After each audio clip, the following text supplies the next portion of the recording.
2 years ago, we stepped on a sailboat for the first time. Now we're preparing to live on one. My name's Brady. I'm Jasmine. We wanted to start out this journey by documenting any and everything. So in this video, we're talking about why we're choosing the liveaboard sailboat life. We stepped on a sailboat for the first time 2 years ago in 2023 in Greece. We did a sail week, so that's a charter experience. You know, and it was really cool to see the pace of life that liveaboard people were doing, because when you're at the marinas, even though you're doing, you know, the chartering experience, you get to see the people at the marinas that are cruising, living the lifestyle that we're trying to do now.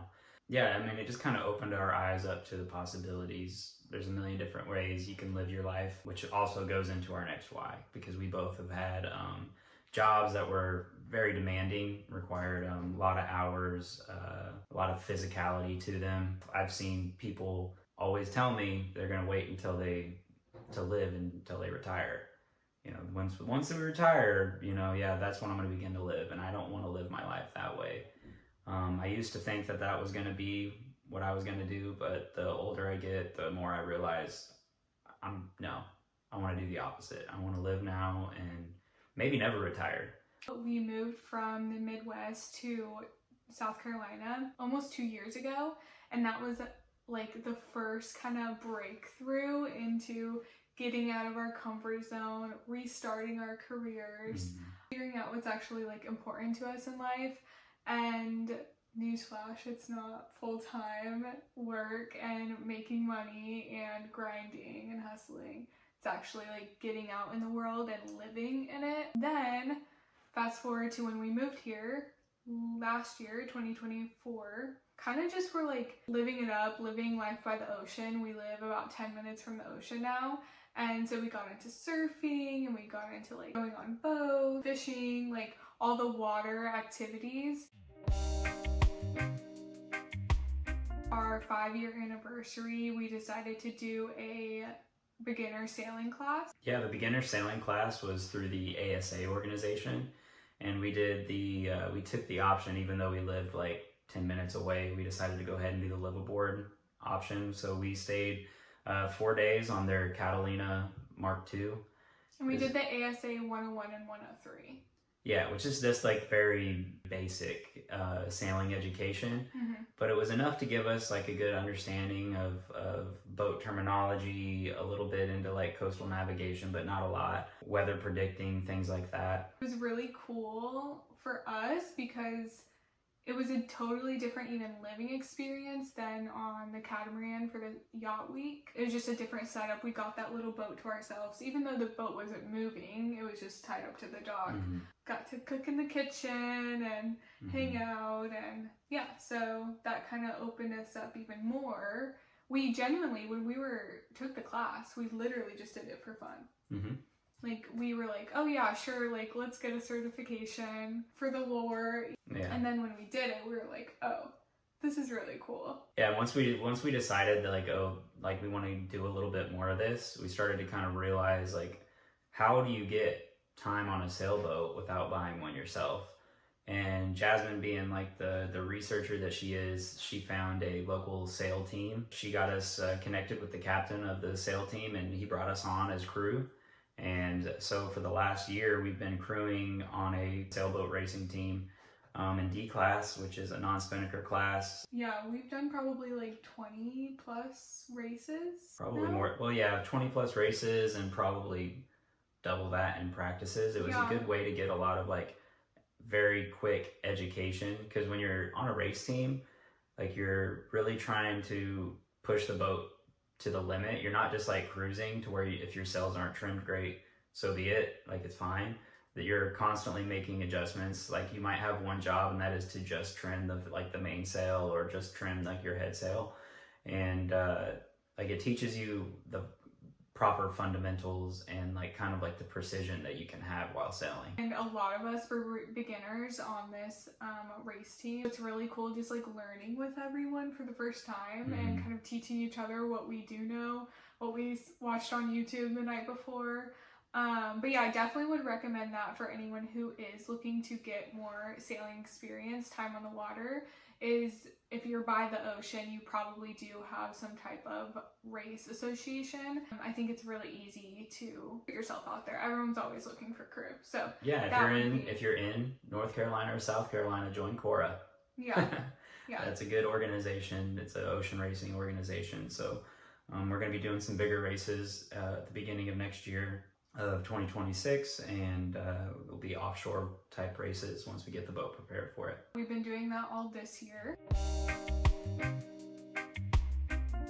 We went to Portugal and got our RA day skipper license certification. So we knocked out a 50-hour course for the day skipper theory. We knocked that out and finished it literally the day before we were supposed to leave. No, the day of. Oh yeah, that's right.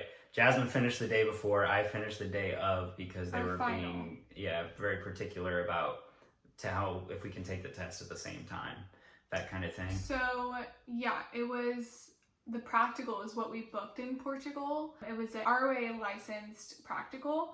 And then we took our theory online with Ardent Training. Theory was mainly like reading charts, more rules of the road, but then it brought in like tidal theory, tidal curves, meteorology, pressure systems, really, really getting deep into reading the weather and the moon and how that affects all of the tides. It was a lot of information that I had never heard before. I mean, we were up like every night, like literally every day since we booked the trip and we're doing this all night. Sometimes I would have to do overnight to study and take our tests. And you literally have this big chart out and passage planning. It was intense, but it's real life knowledge that you have to know if you're going to cross oceans and be out on the water. So it definitely made me feel like very prepared, going through understanding how to read a chart and then find my location no matter where I'm at. As long as I have that chart that shows that I'm somewhere on, I will be able to navigate based off 3-point fixes, and like all the valuable knowledge that we learned there kind of made me feel, I don't know if it's overconfident, but definitely made me feel very confident about us being able to navigate open water. So that was really cool. I'm so glad we did this. Obviously, you don't have to take any certifications or formal schooling or anything to be a sailor, but we care about safety and want to genuinely know and learn everything. So that's why we are like going to the ASA and the RA classes. We just want kind of the top tier education that we can get, and it is pretty accessible. So that's kind of why we're going that route. Yeah, that and security. Like it makes us feel good that we know that we've gotten education from very experienced people, because in the sailing community, it seems like most everybody's willing to share knowledge, but it's sharing knowledge good or bad. Yeah. You know, like you can also learn how to sail the wrong way. Yeah, and it's very different. Like, you know.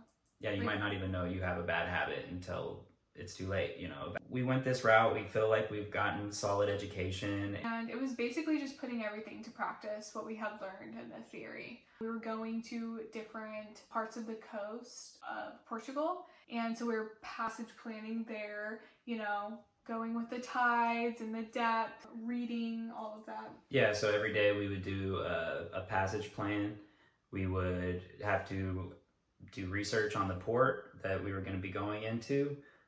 We would have to find like the tidal curve, if there was any restrictions based off draft, that like how the water depth, if we were going to be able to get into or out of or have to leave at a certain time. And in the morning, Luis would come in, our instructor, take a look at our passage plan, and normally he would have us do like 2 or 3 3-point fixes along the way that we can use the coast. And he would confirm like, yeah, this all looks good, and if it all looked good, then we would start to get the boat prepped to be able to take off for the day. And if it didn't look good, we would kind of sit there and rework it. I think we were a pretty studious group, so it was for the most part, we were all good in the mornings when we had our passage plan set up. We really got to a point in that trip where we felt like super comfortable getting around on the boat. Yeah, which is crazy because I remember on the first day I was like, wait, we're all doing docking exercises. Like, I am so not ready for that.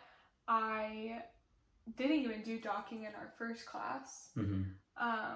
So yeah, that was very nerve-wracking for me. We were doing like all the sailing, anchoring. The main thing that gave me extreme confidence was the time that we spent in the marina. Actually, last 2 days. Last 2 days, yeah.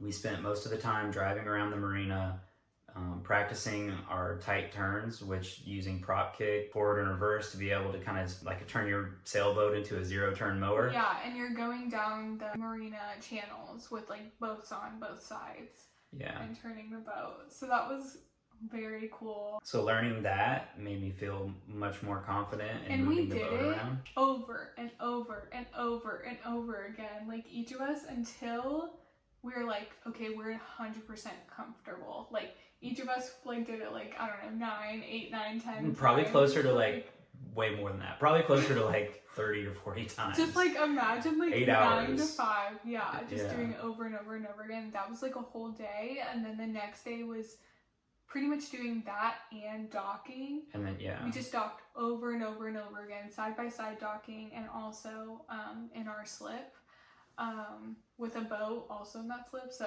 yeah, that was really cool to go from like so nerve-wracking and so scary, like I can't do this, I've never done this before, to actually being like, okay, like I know everything about this, I can do this in any situation. So yeah, and so like by the time we got done with that trip, sailing skills and like our just, I would say like awareness on a boat was like probably at a much higher level than what it was going into it. Yeah. Because it just teaches you about all the systems on a boat, the engine, we were checking oil, we were doing like all the battery terminal checkups. So we would start off the day and do like look over the engine, look over the electrical connections, make sure that everything was functional, do an inspection of like our sails, our standing rigging, our lifelines and stanchions, all of the things every single day. So you just really become like one with the boat that you're on. Yeah. And you really feel like confident by the end of it. So once we got done with that, we passed, by the way, if you were wondering. We both passed, so we both have our day skipper course. Pretty much the test was throughout the entire trip. He was evaluating our practical knowledge and our skills that we have on the sailboat. And as long as we did okay with that, which he said we did, and we were okay, we went ahead and we got our license. I remember our classmate, Martin. He was so sweet.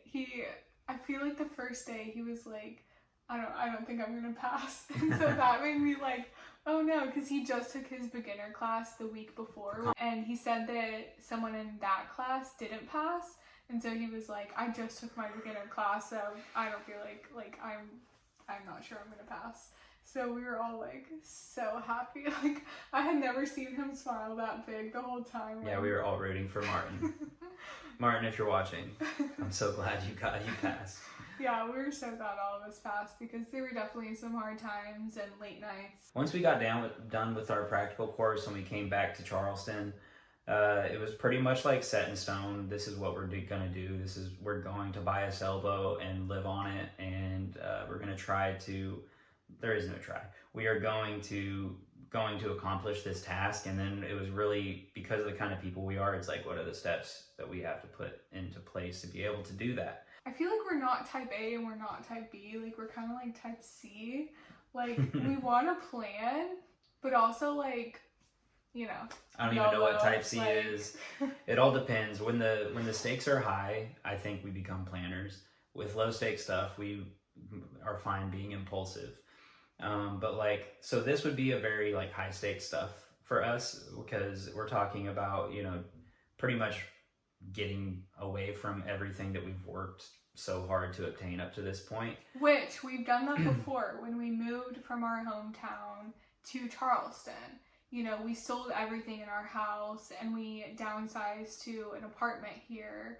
I had my own business, so I gave all of that up. He basically switched careers coming here. So we left everything before and started over. We didn't know anyone before we lived here. So we started over before.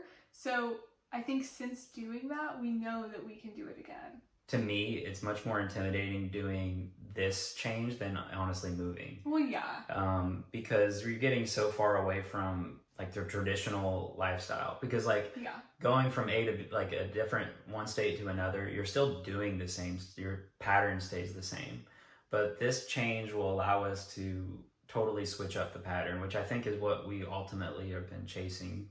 Yeah, and guess what? People still call us crazy making that move, and people are gonna call us crazy doing this move.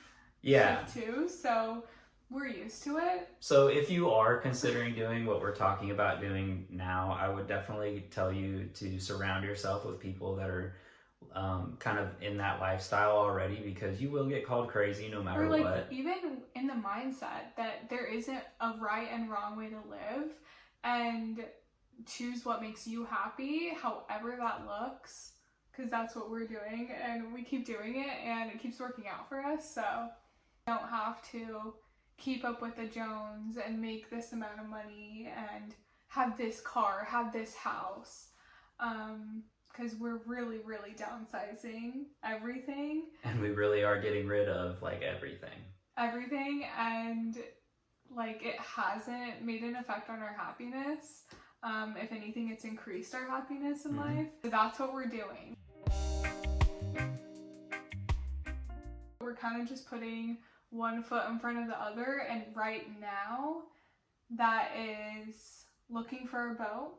So we're looking for like a blue water vessel, and the main reason we're looking for like a blue water type boat is mainly just the structural rigidity and giving us a little bit more of that comfort, just like with why we decided to get the formal education. We decided to get that education because it made us feel good, give us the warm and fuzzies on the inside, and so does a blue water boat. Yeah. Once we get those warm and fuzzies about our boat, I imagine that lifestyle will feel a lot safer. Yeah, he has done so much research. I mean, for months now, like day and night. Very much trust all the options that he has brought to me. He's narrowing it down too. Yeah, I narrowed it down to a short list. I got the Valiant series of boats, like 42s, the 40s, and the 50s are like number one on my list. Mm-hmm. The one that I'm feeling most hopeful about is a Valiant 42, which I'm not going to tell you where it's located because I want that boat. I don't want anybody else to compete. We'll see. It's not on the market yet. Also looking at like caliber 40 LRCs. I'm looking at like Mason 40 somethings. We have only looked at one boat so far, and that was an Island Packet. Which I also much like the Island Packet boats. There were just a few things that we didn't particularly like about it. Yeah. But for the most part, we did. And the only reason I will tell you that I am very kind of set on this short list of boats that I have is because after getting on a few that were like high quality, so I've been on a Valiant 47 now, I've been on a Island Packet, and it is crazy to me how solid those boats feel. They were older boats in the 1990s and 1980s, and they felt so incredibly solid. No squeaks on the floorboards or over the bilge hatches or like anything like that. Like it felt like I was walking around on like a nice solid foundation. Yeah. Just gave me some feeling of comfort. Mm-hmm. I've been on quite a few like mass-produced boats, like the Hans, the Catalinas, what else, Beneteaus, and you just constantly hear like the squeaks of stuff. And not to say that they're not ocean worthy, because they absolutely, you can cross a boat across the ocean in any kind of boat from the research that I've done. Yeah. But we want to feel as secure as possible, and those boats give us that. That's where we're at with that. We also obviously have jobs on the land. Yeah, we're working towards remote jobs. We want to try to be those nomadic workers, and we will make it work one way or the other. Yeah. At the end of the day, we're going to get our boat, we're going to live on it, and whether we stay here in Charleston and have to commute on a daily basis, we'll do that. And if not, we get our remote jobs and we take off. Yeah. I feel like if we do the things that we talked about in this, we will 100% be successful. Mm-hmm. I'm not at all concerned about that. And right now we're just watching time tick away. and it's not slowing down for us, unfortunately, but not that we need it to. We'll take those actionable steps, and I hope that, you know, us being a success story in this through perseverance or luck, could be either or, will encourage other people to kind of, you know, look at their lives, and whether, even if it's not sailing, it could be something totally different. It could be van life. It could be getting another job that gives you more free time with your family or doing things that you love. It could be literally anything, moving out of your hometown. Just kind of getting more of that adventure in life, you know, getting off of our phones, getting off the couch, like living more in nature. That's what brings us the most joy, and so that's kind of what we're trying to be and show is possible. This is our avenue of leading that life. Yeah, this is the path that we chose so that we can kind of live the life that we feel is going to bring us the highest level of fulfillment. Yeah. I really feel like no matter what job I've had, and I've had some very cool jobs in my career, they feel good in the moment, but then in retrospect, you're kind of just like, oh yeah, cool, I made some decent money, and, you know, I was a part of a cool build or a cool project, and that was it. You know, it still is kind of like, you know, not very fulfilling. Yeah. It's gonna be hard, but it's also gonna be hard working towards a life that we are literally building and crafting with our hands, and that just sounds amazing to me.